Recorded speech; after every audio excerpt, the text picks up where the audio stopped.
I was downloading it like I'm your man who be exposing shit like William Cooper, who told you the pale horse is the future. Would you testify with some realness like that?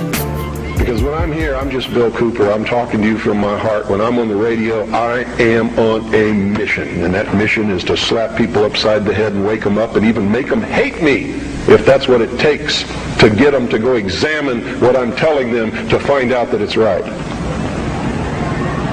You see, I don't care how it's done as long as they wake up.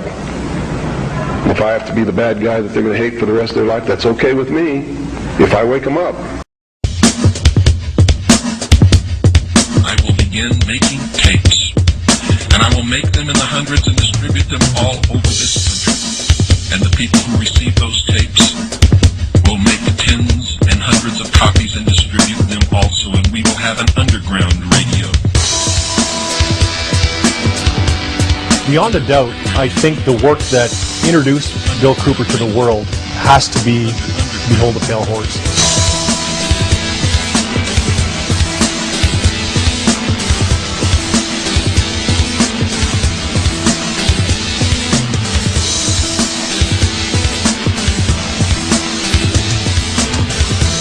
And Bill told them point blank, do not come up here, you're not welcome, I'm not talking to you, and you go back and tell your bosses that there's not going to be another Waco Ruby Ridge in this country. Marty, Scott, this all happened in a little town called Eager, Arizona, which is just on the eastern side of the state of Arizona. It's almost on the border of New Mexico. This is what we know so far. Sheriff's deputies, we understand, were trying to serve some type of arrest warrant on a man by the name of William Cooper. He's also known as Bill Cooper.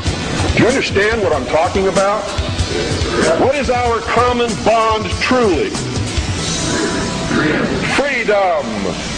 In this case, Bill Cooper was shot to death. We do have a crew en route to Eager, Arizona, and we'll have a lot more coming up on tonight's news.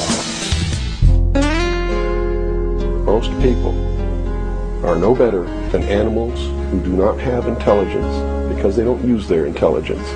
And to these men who control things behind the scenes, you are stakes on the table by choice and consent, and will always be ruled and manipulated and enslaved by people who do use their brains. Bill hated right wing, hated left wing. He hated these labels. He was an American. He believed in the U.S. Constitution. And if you were right wing, you had an agenda. If you're left wing, you had an agenda. Bill had no agenda. Bill believed in the Constitution. What I'm going to talk to you about today comes from my heart, from my experience in life, from playing this role as messenger, which I take very seriously, from my efforts to wake up the American people, from my family, from all the letters that I get, from people that I talk to, just like I've talked to many of you here today. I've learned some things. And I think these things need to be passed on to you. And I think you need to start examining yourself, your agenda, your mission. Who are you? What are you about? What do you believe about America? Is it true? Are you helping to divide us more? Or are you helping to bring us together? Do you really understand what this country is all about?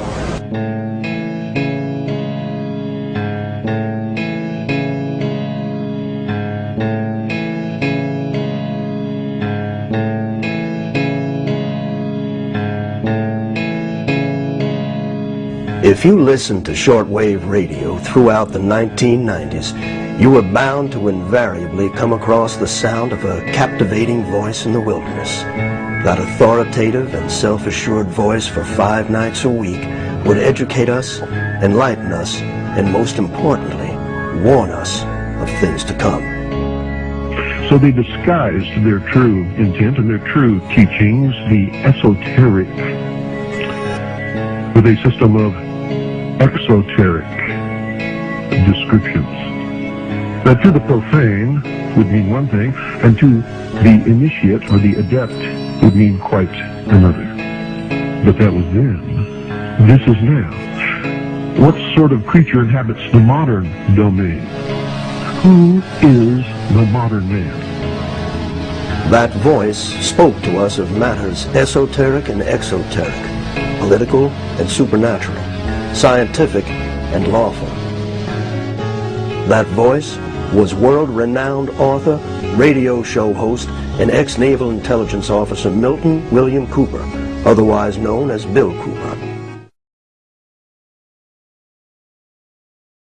And that, I was reared in a military family. My father's an Air Force colonel. He's retired now. He was a command pilot. And I traveled all over the world, lived on military bases for most of my life. I was really an indoctrinated individual, you might say. I was as establishment as you could get, as gung-ho, pro-government, pro-America, pro-military.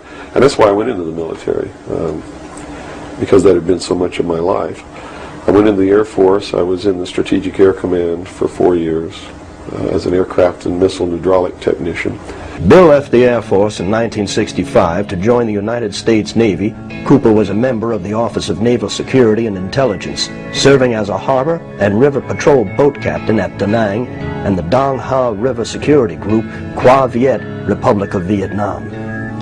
William Cooper was awarded several medals for his leadership and heroism during combat, including 2 with V for valor.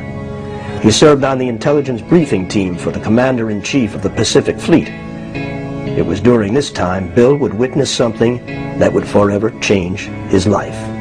While we were on a transit from the Portland-Seattle area, on the surface, I actually saw, I was the port lookout, and I saw the most incredible thing that I think I've ever seen in my life. And it had such a profound effect upon my view of the universe and the world that we live in, that I wish everybody could experience this.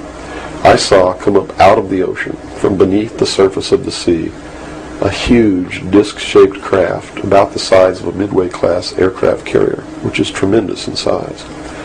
Came up out of the ocean and rose into the air and tumbled on its axis and went up into the clouds, and I was awestruck, dumbstruck. And I mean dumbstruck, literally. I could not utter a sound. And my first impulse was to tell the officer of the deck that I'd seen a flying saucer, and then luckily for me I couldn't talk. So I told the officer of the deck that I'd seen something about 15 degrees off the port bow at a relative distance of about 2.5 nautical miles. And he began to look in that area. And the starboard lookout had heard me tell him this, and he began to look over there.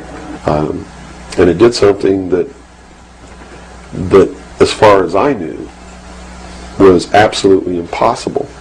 I'd been in the Air Force. I'd worked on the state-of-the-art of our aviation capabilities. And here I was on the deck of a submarine in the conning tower, and I knew what we had to be able to have to go underwater, and I knew that the two were incompatible. Here's something that came from under the water and flew in the air and performed maneuvers, and then came back down and interfaced with the water at tremendous speed and remained intact, which realistically it never touched the water. The water sort of magically opened up in front of it, but something had to interface with that water. Anything that we had that interfaced with the water in that manner would have been disintegrated. It's like hitting a brick wall. So I was looking at a technology that, as far as our laws of physics and what we knew at that time, didn't exist. This was in 1966. But when we reached Pearl Harbor, we were not allowed to go ashore to go on liberty, even though we didn't have the duty. And about 2 hours after we berthed at the submarine base, a commander from the Office of Naval Intelligence came on board and debriefed each one of us individually in the captain's stateroom.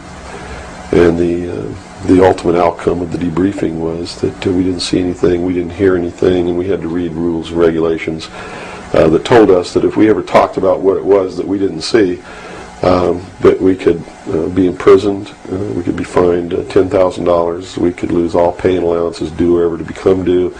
And I learned at that moment that the United States Navy didn't want anybody to know